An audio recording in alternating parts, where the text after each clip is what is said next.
আসসালামু আলাইকুম জাকির, শুনতে পাচ্ছ? Sir yes sir. স্ক্রিন দেখা যাচ্ছে তো না? জি স্যার। আচ্ছা, আমরা চ্যাপ্টার 8 এ আছি। চ্যাপ্টার 8 একটু বড়, তো টেম্পারেচার প্রোফাইল এন্ড নাসেল নাম্বার থেকে আমরা স্টার্ট করব। এটা একটা টেম্পারেচার প্রোফাইলটাকে ডেরিভেশন আকারে এটা আমরা বের করব। এখানে ডান পাশে একটা ছবি দেখা যাচ্ছে। এটা একটা যদি রাউন্ড শেপ কোন একটা পাইপকে যদি কাটা হয়, ডিএক্স যদি এটা লেন্থ অনুযায়ী এটাকে ক্রস সেকশন করলে এটা এরকম দেখা যাবে। আমরা টেম্পারেচার প্রোফাইল এবং নাসেল নাম্বার আমরা বের করব, ডিরাইভ করব আর কি ইকুয়েশন আকারে। আমরা জানি যে we obtain the energy equation by applying the energy balance to the differential volume element. আমরা ডিফারেনশিয়াল ভলিউম এলিমেন্ট থেকে আমরা এনার্জি ব্যালেন্সের ইকুয়েশন কে অ্যাপ্লাই করব। আমাদের সেক্ষেত্রে ডিফারেনশিয়াল ভলিউম এলিমেন্ট লাগবে এবং এখান থেকে আমরা টেম্পারেচার প্রোফাইল বের করব for constant surface temperature as well as for constant surface heat flux. এই দুটো কেসেই আমাদের এই ছবিতে দেখা যাচ্ছে যে এখানে এই যে ইয়াটার যে আমরা একটা স্মল এলিমেন্ট নিয়েছি, সেই এলিমেন্টের ভিতরে তোমার ইনলেটের যে এনার্জিটা যাচ্ছে এম ডট সিপি টিএক্স, এটা হলো তোমার, এটাকে তুমি একটা এনার্জি বলতে পারো, হিট এনার্জি। আর আউটলেট যেটা যাচ্ছে এম ডট সিপি, এটা ডিস্টেন্স যেহেতু ডিএক্স, তাহলে এটির ভ্যালুটা চেঞ্জ হবে, টির ভ্যালুটা হবে টিএক্স প্লাস ডিএক্স। তাহলে আমরা যদি এটা একটা নেট এনার্জি যদি ধরি, ইনলেট থেকে আউটলেট যদি বাদ দিই, তাহলে এটা পাবো m dot cp tx minus m dot cp tx plus dx. এটা একটা পার্ট। আরেকটা পার্ট হলো তোমার সিলিন্ডারের তোমার ইয়া থেকে, এটা হলো তোমার ফ্লুইড, যেটা ফ্লুইডের এটা পাচ্ছি, যদি কোনো ফ্লুইড ফ্লো করে কন্ট্রোল ভলিউমে, যে ফ্লুইডের energy in plus energy out, সেটা ডিফারেন্সটা আমরা এখানে পেলাম। আরেকটা হলো তোমার ফ্লুইডের সারফেস থেকে সেন্টার বরাবর, রেডিয়াল ডাইরেকশনে তোমার যে এনার্জি ট্রান্সফার হচ্ছে, সেটা দেখা যাচ্ছে যে একটা হলো কিউ ডট আর, একটা হলো কিউ ডট সারফেসের যেটা ভিতর থেকে বাইরের দিকে যাচ্ছে, সারফেসের মাঝখানে যে ডিস্টেন্স আছে ডিআর, থিকনেসটা, সেখানে বলছে যে এখানে যদি কিউ ডট আর হয় মাইনাস এটা হবে Q dot R plus DR. Total energy balance যদি তুমি করো একটা ফ্লো সিস্টেমের জন্য, একটা হলো ফ্লুইড ফ্লোর জন্য একটা এনার্জি, আর একটা তোমার ক্রস দা সারফেস থিকনেস, এখানে কন্ডাকশনের যে হিট ট্রান্সফারের যে এনার্জিটা, সেটা হলো কিউ ডট আর মাইনাস, এটা যদি ইয়া হয় ইনলেটের এনার্জি হয়, তাহলে এটা যখন বের হয়ে যাচ্ছে সেই এনার্জিটা হচ্ছে Q dot R DR. Q dot আর এবং কিউ ডট আর ডিআর এর তো হিট ট্রান্সফার আমরা জানি, তাহলে এগুলো কিন্তু in terms of heat transfer, মানে হিট এনার্জি। তাহলে এই টোটাল এই সবগুলো হিট এনার্জি। এই বাম পাশে যেটা হলো তোমার কনভেকশনের জন্য, এটাই ফ্লুইড ফ্লো যদি হয় সেক্ষেত্রে, আর ডান পাশে দুটো কন্ডাকশনের জন্য হিট এনার্জি ব্যালেন্স। তাহলে আমরা এটাকে আমরা আবার জানি যে m dot is equal to mass flow rate, যেটা আমাদের ওখানে আগের ইকুয়েশন আছে মাস ফ্লো রেট। এই mass flow rate equal to আমরা জানি রো ইউ এসি। রোটা হলো density of that fluid, U হলো ভেলোসিটি, আর এসিটা হলো ক্রস সেকশনাল এরিয়া। তাহলে আমরা যদি rho U into cross sectional area যদি আমরা বের করি 2 পাই আর ইন্টু ডিআর, এটা হলো 2 পাই আর ইন্টু ডিআর। এখন ওই আগের ইকুয়েশনটাকে যদি আমরা এম ডটের ভ্যালু বসাই দিই, অ্যাজ ওয়েল অ্যাজ তাকে 2 পাই আর ডিআর ডিএক্স দ্বারা ভাগ করে রিঅ্যারেঞ্জ করলে আমার এই ফর্মুলা আসে rho CP U T X plus DX minus TX divided by DX. এরকম একটা টার্ম আমরা আগেও দেখছি, equal to minus 1/2 pi R DX into Q dot R DR minus Q dot R divided by DR. And এই যে টার্মটা অর্থাৎ TX plus DX minus TX divided by DR, আর এদিকে q dot r plus dr minus q dot r dr এই দুটো টার্মকে আমরা সরাসরি del t by del x আমরা লিখতে পারি, কারণ এখানে আমরা এর আগে একটা ইকুয়েশন দেখাইছিলাম যে dx এবং dr tends to 0, যেহেতু থিকনেস এবং এটার যে লেন্থ, এটা হলো লেন্থ, dx টা খুবই স্মল লেন্থ আর dr টা হলো থিকনেস, এটা যেহেতু খুবই কম, কাজে আমরা dr এবং ds কে যদি টেন্ডস টু 0 লিখতে পারি তাহলে আমরা এটাকে এই পুরো টার্মটাকে অর্থাৎ আমরা লিখতে পারি del t by dx।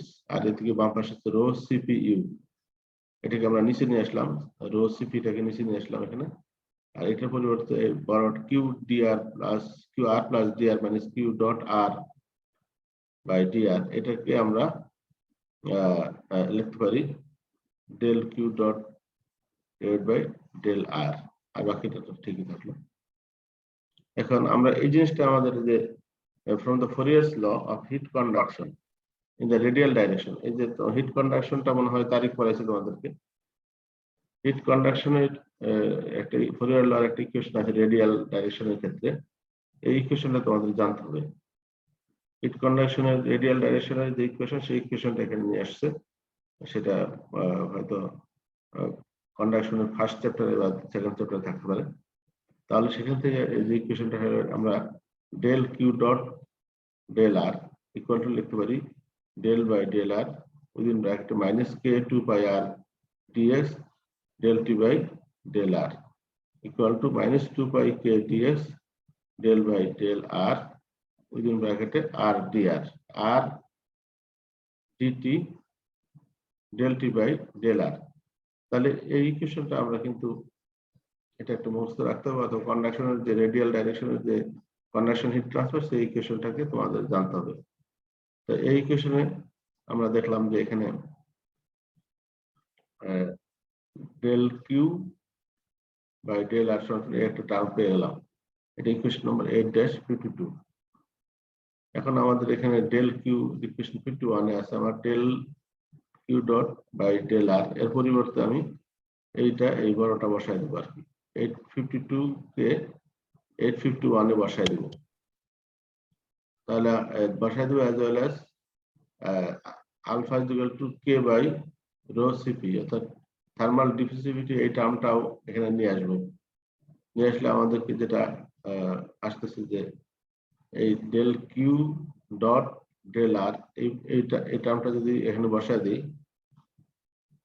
এই ইকুয়েশনটা 8.552, আর বাকি বাম পাশে থাকতেছে u del t dx আর del q dot by del r, এটার পরিবর্তে এই টার্মটা অর্থাৎ 852 ডান পাশে যে টার্মটা বসায় দিলে রিঅ্যারেঞ্জ করলে আসলে এরকম একটা ইকুয়েশন দাঁড়াবে, যেখানে আলফার ভ্যালুটা এখানে আলফা আমরা প্রথম চ্যাপ্টারে পড়েছি thermal diffusivity, thermal diffusivity is equal to আমরা জানি k by rho CP, K হলো কন্ডাক্টিভিটি, রো হলো ডেনসিটি, সিপি তো আমরা জানি। তাহলে এখান থেকে এই ভ্যালুটা বসায় দিয়ে রিঅ্যারেঞ্জ করলে এটা বাম পাশের টার্মটা তো ঠিকই থাকবে, u del t by del x equal to দাঁড়াচ্ছে alpha by r del by del r within bracket r del t by del r। এটি হলো টেম্পারেচার প্রোফাইল, যেটা আমরা বলছি যে আমরা যে ইকুয়েশনটা ডিরাইভ করতে যাচ্ছি সেটাই হলো তোমার এই ইকুয়েশন, অর্থাৎ টেম্পারেচার প্রোফাইল। এটা হলো টেম্পারেচার প্রোফাইলের equation, which states that the rate of net energy transfer to the control volume by mass flow is equal to the net rate of heat conduction in the radial direction। তাহলে এখানে বলছে যে এটা যেটা বলতেছে যে মাস floor মাধ্যমে যে এনার্জিটা ট্রান্সফার হচ্ছে কন্ট্রোল ভলিউমে, সেই energy equal to the net energy that is conducted in the radial direction, সেই রেডিয়াল ডাইরেকশনে সেই পরিমাণ এনার্জি আবার কন্ডাকশন হচ্ছে, সেটাই এই ইকুয়েশনটা মিন করে। এটাই হলো থার্মাল টেম্পারেচার প্রোফাইল ইকুয়েশন। এখন আমরা কনস্ট্যান্ট সারফেস হিট ফ্লাক্সের ক্ষেত্রে আমরা একটা রিলেশন আমরা বের করতে পারি। যদি আমরা কিন্তু এই যে ইকুয়েশনটা এখানে কয়েকটা ইকুয়েশন দেখো, 8-23, 8-41 আর 8-53, 8-23 যে ইকুয়েশনটা, এই ইকুয়েশনটা আমরা ডান পাশের ইকুয়েশনটা 8-23 আর 8-41 হলো এই বাম পাশের ইকুয়েশনটা। সুতরাং এই ইকুয়েশন গুলো আমাদের আগে আছে, যেমন 8-23 যদি আমরা দেখি, ইকুয়েশনটা দেখে আসি।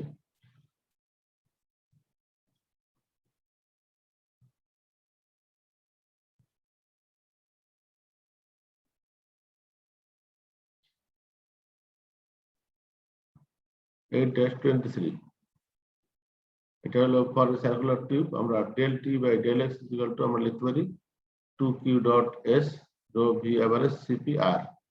তাহলে 8-23 আমরা পেয়ে গেলাম। তাহলে 8-23 এই ইকুয়েশনটা,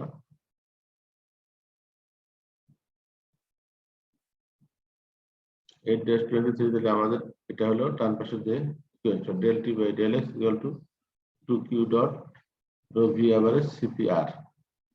এটা হলো 8-23। আর একটা ইকুয়েশন হলো 8-41, যেটা আমরা গত ক্লাসেই করেছি, যে ভেলোসিটি পাইপের কোন ভেলোসিটি, পাইপের ফ্লো যদি হয় লেমিনার ফ্লো, সেখানে ভেলোসিটি ইকুয়েশনে দাঁড়াচ্ছে u within bracket r equal to 2v average 1 minus r square by small r square by capital R square। এই ইকুয়েশনটা কিন্তু গত ক্লাসে আমি বুঝে করেছি, ডিরাইভ করছি এটা 8-41।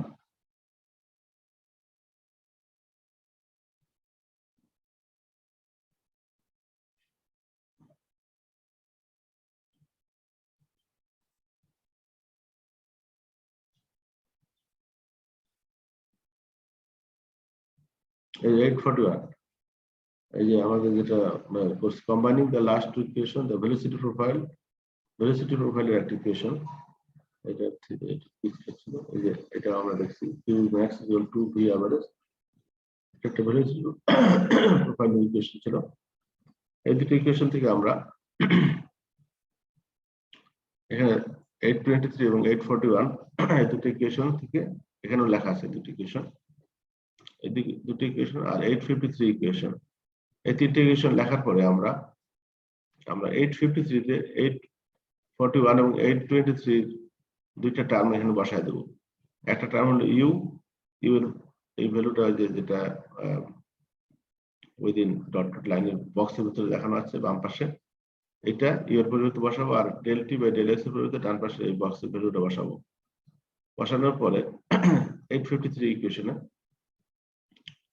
বসালে আমাদের এরকম একটা টার্ম আসবে, এরকম একটা টার্ম আসতেছে 4q ডট s, এটা রিঅ্যারেঞ্জ করলে এরকম আসবে 855।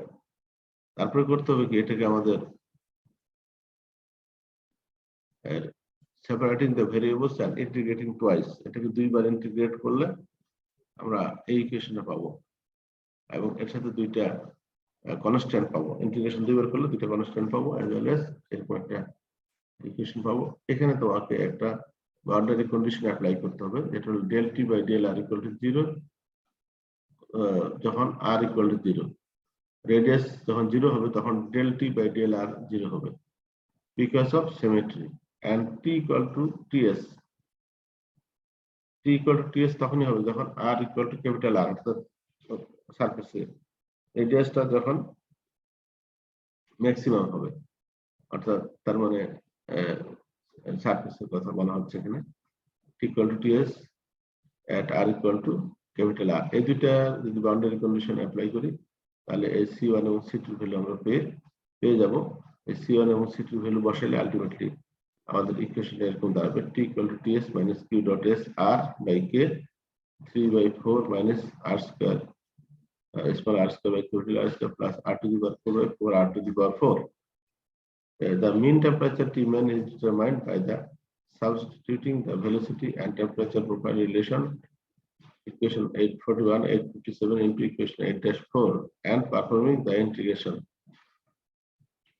তাহলে আমরা এটা হলো একটা ইকুয়েশন, এটা কনস্ট্যান্ট সারফেস টেম্পারেচারের জন্য।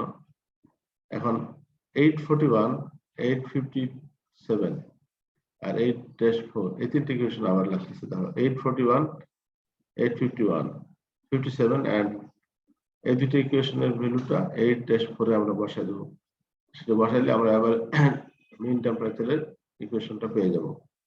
8-41 এর যে ভেলোসিটির ইকুয়েশনটা আর 8-57 এর যে টেম্পারেচার প্রোফাইলের যে ইকুয়েশনটা আমরা একটু আগে পেলাম, এই দুটো ইকুয়েশনকে আমরা টি এর ভ্যালু এবং ইউ আর এর ভ্যালু আমরা এই টিএম যে ইকুয়েশনটা আমরা এর প্রথম দিকে পড়েছি এভারেজ টেম্পারেচারের যে ইকুয়েশনটা, সেই ইকুয়েশনে এখানে ই এর মানটা বসাই দেবো, একটা টি এর মান বসাবো এখানে উইদিন ইন্টিগ্রেশনের ভিতরে, টি এর মান আর ইউ এর মান বসাই দেবো এখানে। তাহলে আমাদের যে রেজাল্টটা আসতেছে এরকম একটা ক্যালকুলেশন করলে এরকম আসবে।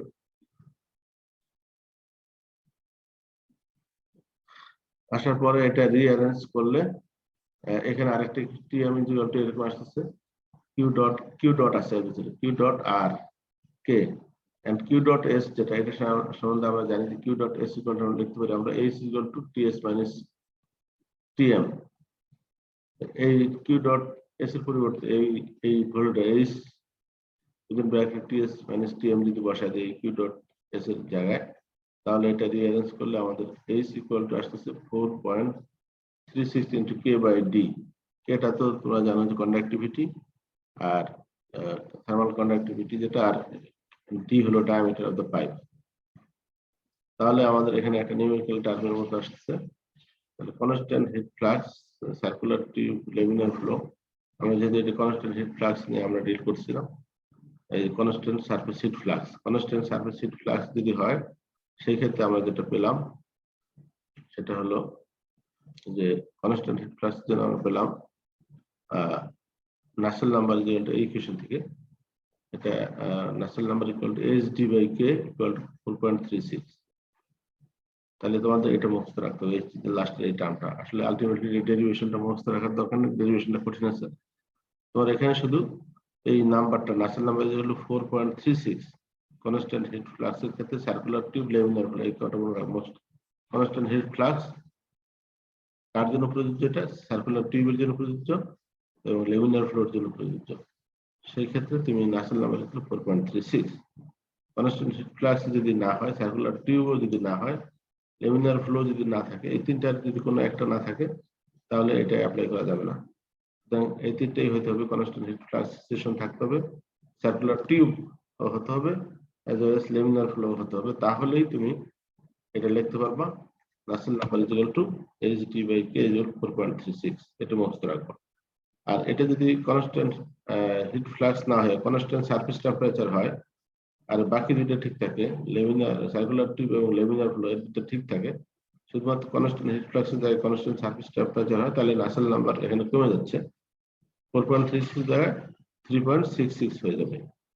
এই দুইটা জিনিস তোমাদের মুখস্থ রাখতে হবে। এই অঙ্কে ম্যাথমেটিক্যালে এটা দেওয়া থাকবে না, তোমাদের মনে রাখতে হবে যে আমাদের কোন সময় যদি কনস্ট্যান্ট হিট ফ্লাক্স হয়, সার্কুলার টিউব এবং লেমিনার ফ্লো হয়, সেই ক্ষেত্রে নাসেল নাম্বার 4.36, আর কনস্ট্যান্ট সারফেস টেম্পারেচার যদি হয় লেমিনার ফ্লো সার্কুলার টিউবের ক্ষেত্রে NA equal to 3.66।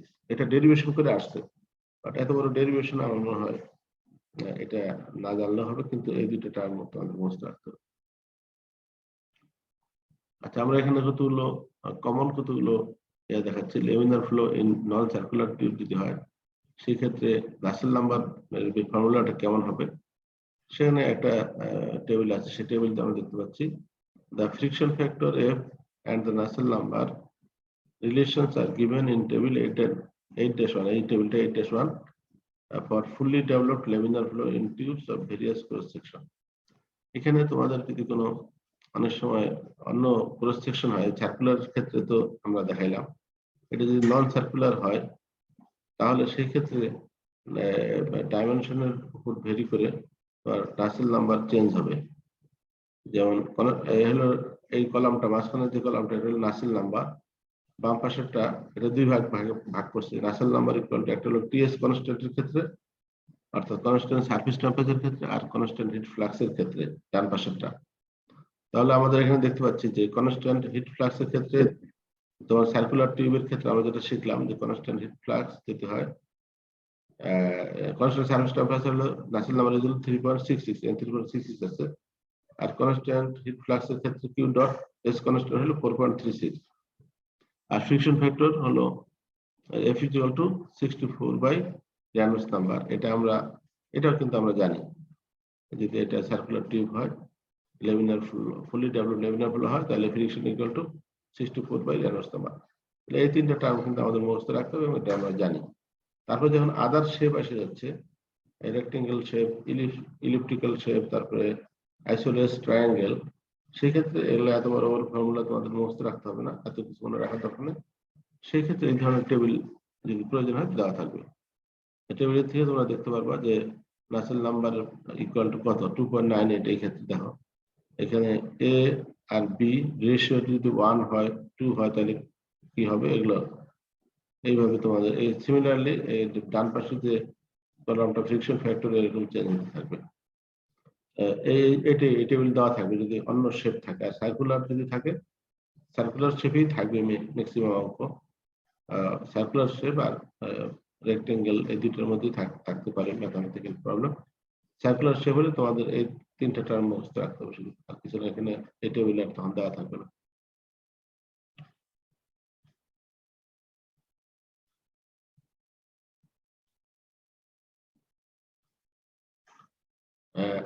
Developing laminar flow in the entrance region for a circular tube. এটা হলো developing laminar flow in the entrance region. আমরা এন্ট্রান্স রিজিয়ন তো আমরা জানি, ফুললি ডেভেলপড রিজিয়নের আগে যে রিজিয়নটা থাকে, অর্থাৎ একটা পাইপে যখন ফ্লো শুরু হয় তখন ফুললি ডেভেলপড হয় না। এই ফুললি ডেভেলপডের আগ পর্যন্ত যে রিজিয়নটা, যে ডিস্টেন্সটা থাকে, এই রিজিয়নকে বলা হয় এন্ট্রি রিজিয়ন বা এন্ট্রান্স রিজিয়ন, যেখানে ফুললি ডেভেলপড হয় নাই তখন ফ্লোটা। সে ফুললি ডেভেলপড যদি না হয়, এই সমস্ত কন্ডিশনে তোমার এখানে বলছে যে circular tube of length L subjected to constant surface temperature, মানে কনস্ট্যান্ট সারফেস টেম্পারেচার যদি হয় সিচুয়েশনটা, the average Nusselt number for thermal entrance region, thermal entrance রিজিয়নটা ক্ষেত্রে যদি Nusselt নাম্বার বের করতে হয়, কিন্তু এটা hydrodynamically developed flow, hydrodynamically developed মানে ফুললি ডেভেলপড ফ্লো আছে, ফ্লোর ক্ষেত্রে সমস্যা নাই, কিন্তু টেম্পারেচার প্রোফাইলের ক্ষেত্রে এন্ট্রি রিজিয়ন আছে, থার্মাল এন্ট্রান্স রিজিয়ন আছে, তখন ফুললি ডেভেলপড হয় টেম্পারেচার প্রোফাইলটা, but hydro velocity profile fully developed হয়েছে। সেই ক্ষেত্রে তোমার রাসেল নাম্বার দাঁড়াবে, রাসেল নাম্বার হলো 3.66। 3.66 এই টার্মটা তো আমরা আগেই জানি, কনস্ট্যান্ট সারফেস টেম্পারেচারের জন্য এর সাথে যোগ হবে এই ডান পাশের টার্মটা। এই টার্মটা তোমার যদি এটা দেওয়া থাকবে কোন একটা ম্যাথমেটিক্যাল, যদি এটা প্রয়োজন হয় তাহলে এই ফর্মুলাটা দেওয়া থাকবে, কারণ এটা তো মুখস্থ রাখা সম্ভব না। Flow similarly for flow between isothermal parallel প্লেটের ক্ষেত্রে যদি হয় কোন একটা দুইটা আইসোথার্মাল প্লেট, তার মাঝখান দিয়ে ফ্লো হচ্ছে, সেই ক্ষেত্রে Nusselt number equal to 7.54 plus এই একটা বড় টার্ম, এটা 8-64। এই ইকুয়েশনটা যদি তোমার আইসোথার্মাল প্যারালাল প্লেটের কোনো অঙ্ক থাকে, সেই ক্ষেত্রে এই ইকুয়েশনটা ইউজ করতে হবে রাসেল নাম্বারের জন্য। আর এই কোশ্চেন গুলো কিছু দেওয়া থাকবে কোশ্চেন পেপারে? হ্যাঁ, এই ইকুয়েশন গুলো দেওয়া থাকবে, এগুলা এত বড় বড় ইকুয়েশন মুখস্থ রাখার কোনো দরকার নেই, এগুলা তোমার দেওয়া থাকবে। এই সিচুয়েশনে তোমাকে যে ইকুয়েশনটা ইউজ করতে হবে সেই ইকুয়েশনটা দেওয়া থাকবে। আচ্ছা, আমরা এখন একটা ম্যাথমেটিক্যাল প্রবলেম দেখি, তাহলে একটু ক্লিয়ার হবে। প্রেসার ড্রপ প্যারালাল প্লেটটা কেমন স্যার? প্যারালাল প্লেট মানে দুটো প্লেট যদি হয় তোমার পাশাপাশি, এই দুটো প্লেটের মাঝখান দিয়ে যদি তোমার ফ্লো হয়, দুটো প্লেট বলতে কি অনেক একটা পর একটা প্লেট সাজানো আছে প্যারালালি, একটা একটা, এই প্লেটের মাঝখান দিয়ে যদি তোমার ফ্লো হয়, প্যারালাল প্লেট দুটো যদি একই টেম্পারেচার মেনটেন করে, এই প্লেটের টেম্পারেচার যা থাকবে আরেকটা প্লেটের টেম্পারেচার তাই থাকবে, কনস্ট্যান্ট টেম্পারেচার দুইটা। সেই ক্ষেত্রে তোমার এই ইকুয়েশন ইউজ করতে হবে। আর পাইপের ক্ষেত্রে তো উপরের ইকুয়েশনটা কিন্তু পাইপের ক্ষেত্রে, নট প্যারালাল প্লেট, নিচেটা প্যারালাল প্লেট, সেটা আইসোথার্মাল হতে হবে। এন্ড প্রেসার ড্রপ, এই ছবিটাতে দেখা যাচ্ছে এটা তো একটা সার্কুলার টিউব, টিউবের ভিতরে ফ্লো হচ্ছে। তো ওয়াটার এট 5 ডিগ্রি সেন্টিগ্রেড, ওয়াটারের ডেনসিটি দেওয়া আছে, তারপর ভিসকোসিটিও দেওয়া আছে, is flowing in a 0.3 centimeter diameter 10 meter long horizontal tube steadily at an average velocity of 0.9 meter per second. এই ছবিতে যেটা দেওয়া আছে, determine the pressure drop and pumping power requirement to overcome this pressure drop. এখানে খুব সুন্দর একটা অঙ্ক। এখানে প্রেসার ড্রপটা কত হবে এবং পাম্পিং পাওয়ার কতটুকু রাখবে to overcome this pressure drop. Pressure ড্রপের ইকুয়েশন কিন্তু আমরা শিখছি এবং পাম্পিং পাওয়ার রিকোয়ারমেন্টের ইকুয়েশন কিন্তু আমরা জানি। প্রথমে ইকুয়েশন বুঝতে হবে আমাকে। প্রেসার ড্রপের ইকুয়েশন যেটা del p equal to f l d l by d rho v average square by 2। এই ইকুয়েশন তো না জানলে তুমি প্রেসার ড্রপ বের করতে পারবে না। এই ইকুয়েশনটা তোমাদের মুখস্থ রাখতে হবে। এটা তোমার ফ্লুইড মেকানিক্সে আছে এই ইকুয়েশন। তাহলে del p equal to f l by d rho v average square by 2, এটা একটা ইকুয়েশন। আর এফ এর ভ্যালুটা আমাদের লেমিনার ফ্লোর ক্ষেত্রে আমরা জানি যে 64 বাই রেনল্ডস নাম্বার, এটা একটু আগে দেখলাম। তাহলে এফ এর ভ্যালুটা এখানে বসাই দিয়ে তুমি ডেল পি পেয়ে যাচ্ছ। আর তোমার যেটা ভলিউম ফ্লো রেট মানে পাম্পের পাওয়ার রিকোয়ারমেন্ট যেটা, সেটা হলো ডাব্লিউ dot pump equal to volume flow rate into del p. এখন পাম্পের পাওয়ার কতটুকু রাখবে সেটা বের করতে গেলে ভলিউম ফ্লো রেট লাগবে as well as del p লাগবে। আবার ডেল পির ভ্যালু তো আমরা পেলাম, আর ভলিউম ফ্লো রেটের জন্য আমরা ভলিউম ফ্লো রেট পাওয়ার জন্য আমরা V average into AC cross sectional area এবং অ্যাভারেজ ভেলোসিটি গুণ করলে আমরা পেয়ে যাচ্ছি। তাহলে আমরা প্রথম থেকে আসি। আমাদের প্রথমে বের করতে হবে যে এখানে কি দেওয়া আছে। একটা হলো ওয়াটারের ডেনসিটি দেওয়া আছে, আর একটা হলো ভিসকোসিটি দেওয়াই আছে। এখানে টেবিলে যেতে হবে না, এখানে দেওয়া আছে। দেওয়া না থাকলে আমাদের টেবিল থেকে বের করতে হতো। আচ্ছা, আমাদের প্রথমে রেনল্ডস নাম্বারটা বের করতে হবে। রেনল্ডস নাম্বার বের করে দেখতে হবে যে ফ্লোটা লেমিনার অথবা টার্বুলেন্ট। লেমিনার হলে ফর্মুলা একটা, আর টার্বুলেন্ট হলে ফর্মুলা আরেকটা। তাহলে এটা আমরা Reynolds number rho v average d by mu এটা ইউজ করার পরে আমরা রেনল্ডস নাম্বার ফর্মুলা আমরা জানি। এখানে বসা দিলে আমরা পেলাম 1777 1777 রেনল্ডস নাম্বার।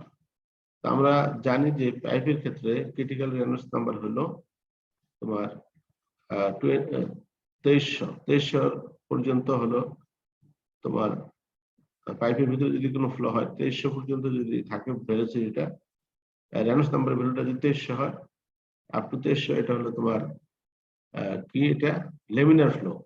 আর 10,000 উপরে হলে এটা হলো টার্বুলেন্ট ফ্লো। তাহলে আমাদের যেহেতু এটা 2300 নিচে 1777 মানে 2300 নিচে, তাহলে আমাদের লেমিনার ফ্লো। আর লেমিনার ফ্লো হলে আমরা কয়েকটা জিনিস মুখস্থ রাখবো, সেটা হলো ফ্রিকশন হবে 64 বাই রেনল্ডস নাম্বার। তাহলে এই ফর্মুলা বসা দিলে আমরা ফ্রিকশন ফ্যাক্টর পেয়ে যাচ্ছি। আর ডেল পি ইকুয়াল টু যে ফর্মুলাটা আছে friction factor l by d rho v average square divide by 2, এই সব ভ্যালু আমার জানা আছে। এই সব ভ্যালুগুলো বসা দিলে আমি পেয়ে যাচ্ছি 48.6 কিলো প্যাসকেল অথবা 48,600 নিউটন পার মিটার স্কয়ার। এটি আমার একটা অ্যান্সার প্রেসার ড্রপের জন্য। আরেকটা জিনিস বের করতে বলছি mathematically, determine the pressure drop and the pumping power. Pumping power যেটা ফর্মুলা সেটা হলো W dot pump equal to V dot বলতে এখানে volume flow rate metre cube per second. ঠিক আছে, ভলিউম ফ্লো রেট বের করতে গেলে আমাদের অ্যাভারেজ ভেলোসিটি কি ক্রস সেকশন এরিয়া দিয়ে গুণ করতে হবে। তাহলে আমরা ভলিউম ফ্লো রেট আমরা পেয়ে যাব।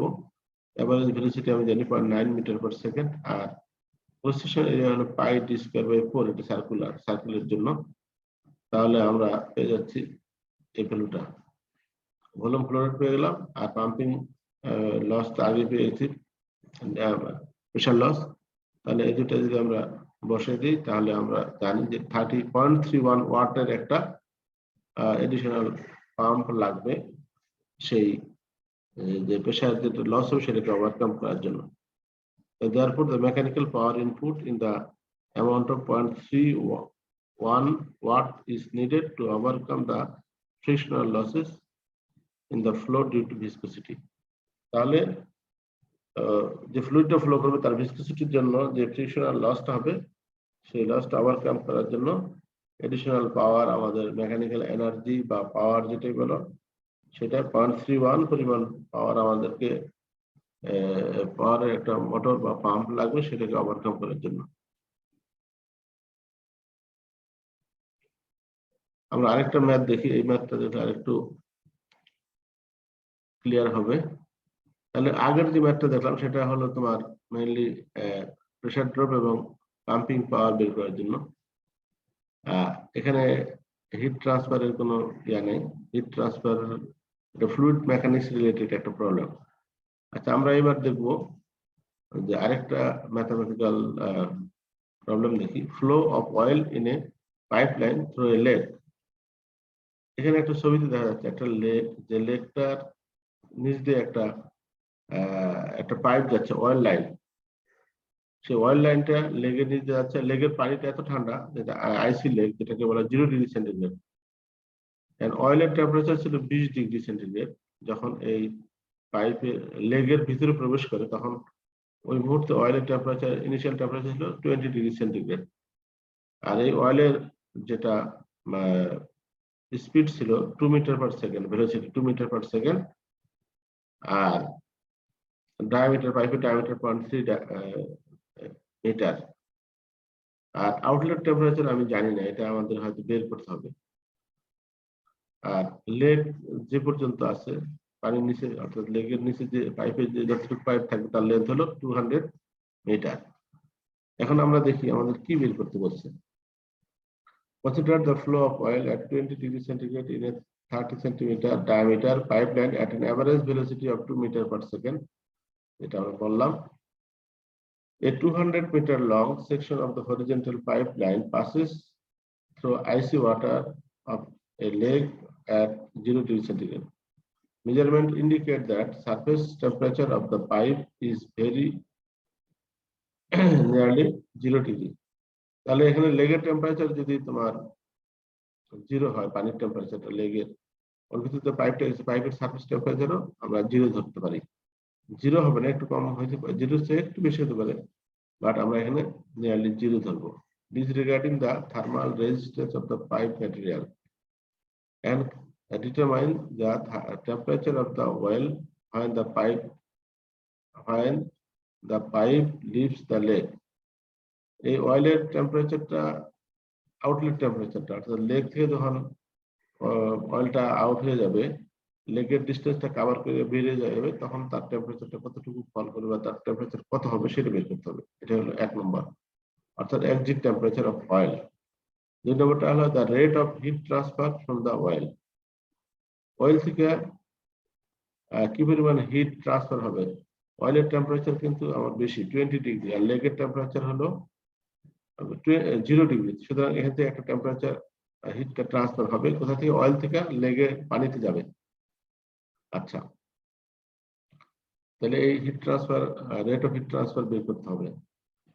হিট ট্রান্সফারের ইকুয়েশন আমরা জানি, এটি বের করার কোনো ব্যাপারই না। The pumping power required to overcome the pressure loss.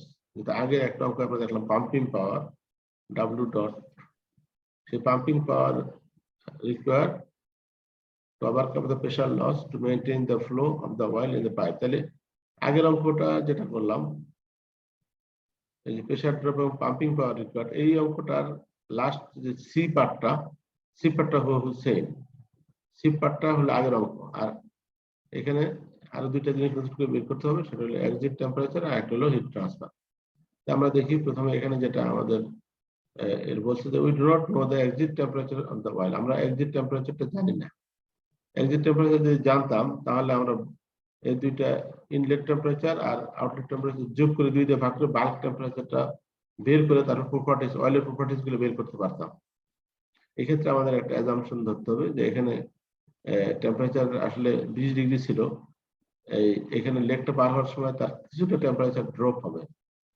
এই ড্রপটা হলে একটা বিশেষ থেকে একটু কম হবে, হ্যাঁ বিশেষ থেকে একটু কম হবে।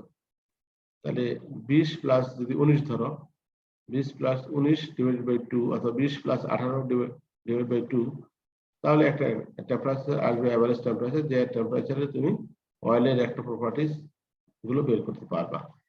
এখন এখানে যেটা করছে এরা বলছে যে আমরা 20° রাখছে, 20° দিয়ে ক্যালকুলেশন করে যদি দেখে যে টেম্পারেচার ভেরিয়েশনটা খুব সামান্য, সেক্ষেত্রে আর রিপিট ক্যালকুলেশন করার দরকার হবে না। আর যদি তোমরা এটাও করতে পারো যে আমরা ধরলাম যে 18° হবে, এক্সিট টেম্পারেচার অ্যাজাম্পশন করে নিতে পারো, নিয়ে তুমি বাল্ক টেম্পারেচার বের করতে পারো। আমরা ইনিশিয়াল টেম্পারেচারটাই ধরছি যে টেম্পারেচার যতটুকু ড্রপ হবে সেই ড্রপটা নেগলিজিবল হলে এটাই ভ্যালিড থাকবে। অথবা সেকেন্ড টাইম ক্যালকুলেশন করতে হবে যদি বেশি ডিফারেন্স হয়। তো এই বইতে যেটা ধরছে সেটা হলো 20 ডিগ্রি সেন্টিগ্রেড ইনিশিয়াল টেম্পারেচারটাই ধরছে। এই টেম্পারেচারে তোমার টেবিল A-13 অর্থাৎ অয়েলের জন্য একটা টেবিল আছে। অয়েলের তোমার ইনফরমেশন, অয়েলের যত রকম প্রপার্টিজ আছে সেটা দেখার জন্য তোমাদের বইয়ের শেষের দিকে আছে টেবিল A-13। এই টেবিলের থেকে অয়েলের ডেনসিটি নিবা, ভিসকোসিটি নিবা, ডাইনামিক ভিসকোসিটি বা কাইনেমিক ভিসকোসিটি নিবা, তারপর থার্মাল কন্ডাক্টিভিটি নেবা এবং সিপির ভ্যালু নেবে আর প্রান্ডেস নাম্বার।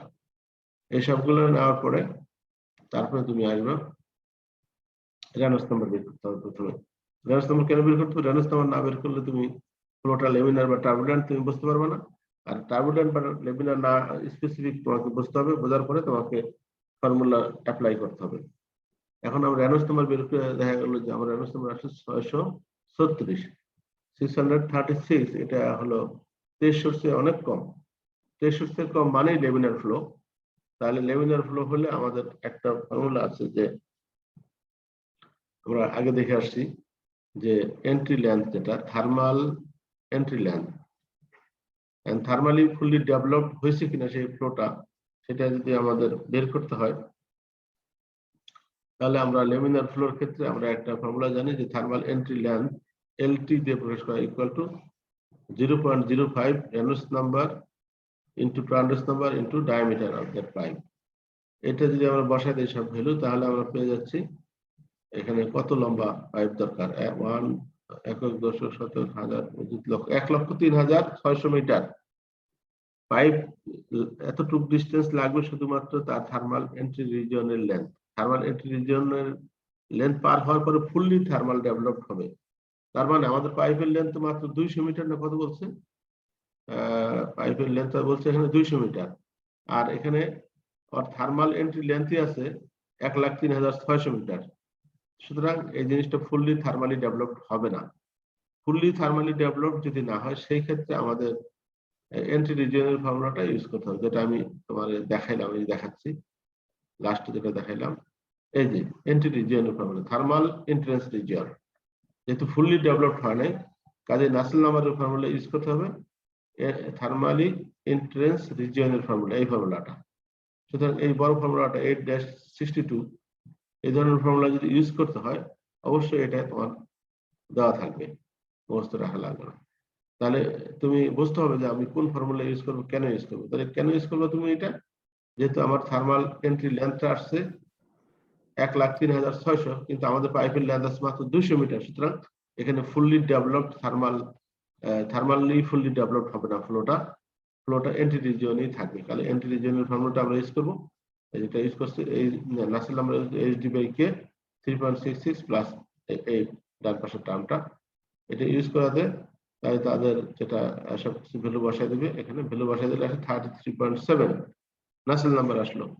নাসেল নাম্বার যদি 3.7 হয়, আমরা যেটা পড়ছিলাম যে Nusselt number is considerably higher than the fully developed value 3.66। আমরা বলছিলাম যে কনস্ট্যান্ট সারফেস টেম্পারেচারের ক্ষেত্রে তোমার নাসেল নাম্বারের যেগুলো যদি লেমিনার ফ্লোর ক্ষেত্রে ফুললি ডেভেলপের ক্ষেত্রে এটা ছিল H = 3.66, NU = 3.6, কিন্তু আমরা পাইলাম এখানে 33.7। এটা অনেক বেশি।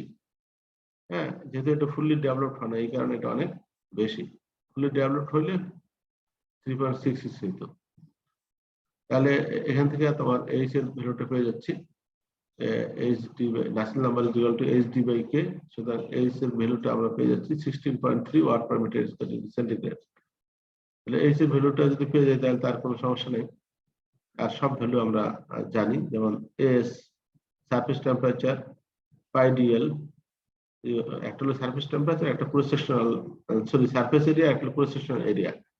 এখানে সারফেস এরিয়া হলো πdl, এখানে ভ্যালু বসা দিলে πdl আসতেছে তোমার সারফেস যেটা এরিয়া সেটা 188.5 মিটার স্কয়ার, আর m ডট হলো rho AC into V average. এসিটা হলো ক্রস সেকশনাল এরিয়া। তাহলে এখানে দেখো একটা ফর্মুলা হলো πdl আর একটা ফর্মুলা πd²/4 এক্ষেত্রে।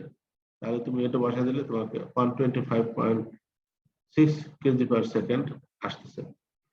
এখন তোমাদের যে এক্সিট টেম্পারেচারের যে ফর্মুলাটা, এই ফর্মুলাটা আমি তোমাদেরকে বলছি বারবার যে এই ফর্মুলাটা তোমাদের মুখস্থ রাখতে হবে।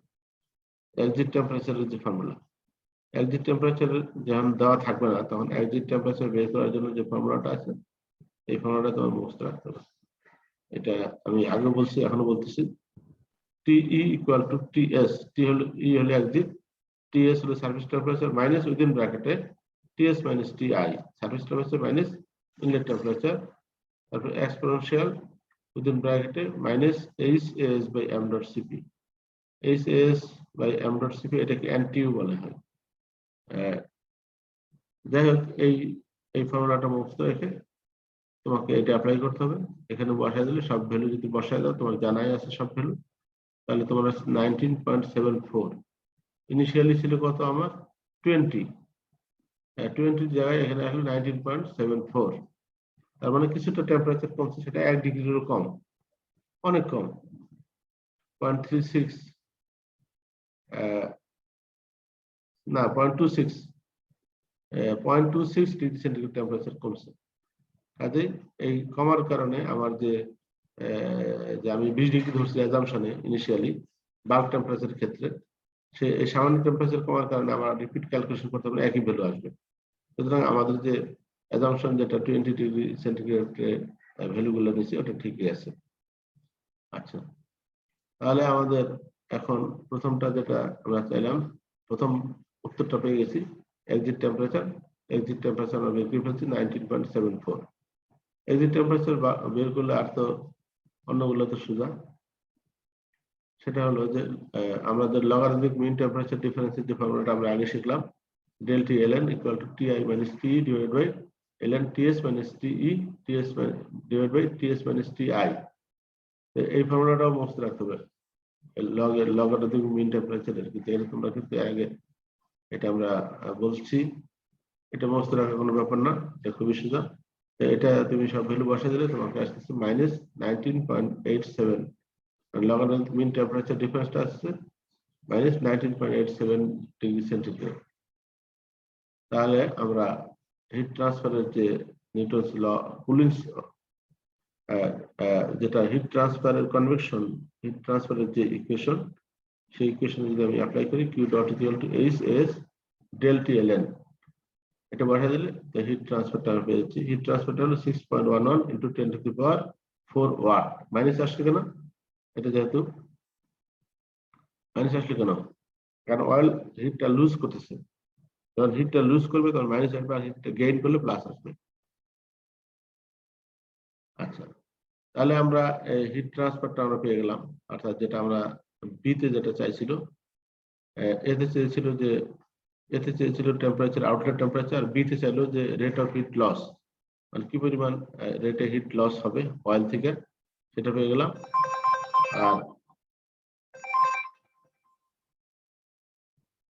আর এটা পেয়ে গেলাম। লাস্টে আসতেছে তোমার the laminar flow in hydrodynamically developed, তাহলে লেমিনার ফ্লোর ক্ষেত্রে আমরা যেটা F equal to pi 64 by Reynolds number. হ্যাঁ, 64 বাই রেনল্ডস নাম্বার, এটা যদি বসায় দাও তাহলে তোমার এটা ফ্রিকশন ফ্যাক্টর আসছে এটা। the pressure drop in the pipe and required pumping power required, তাহলে প্রেসার ড্রপটা আগে বের করতে হবে। পাম্পিং পাওয়ারের ক্ষেত্রে প্রেসার ড্রপটা বের করলাম, তারপরে ওখান থেকে তোমার পাম্পিং পাওয়ার যেটা W dot pump equal to volume flow rate দিয়ে করা যায়, মাস ফ্লো রেট দিয়ে করা যায়। এখানে যদি মাস ফ্লো রেট দিয়ে করো তাহলে m dot del P by rho, এটা বসাই দিলে তোমার এটা হয়ে যাবে আর কি।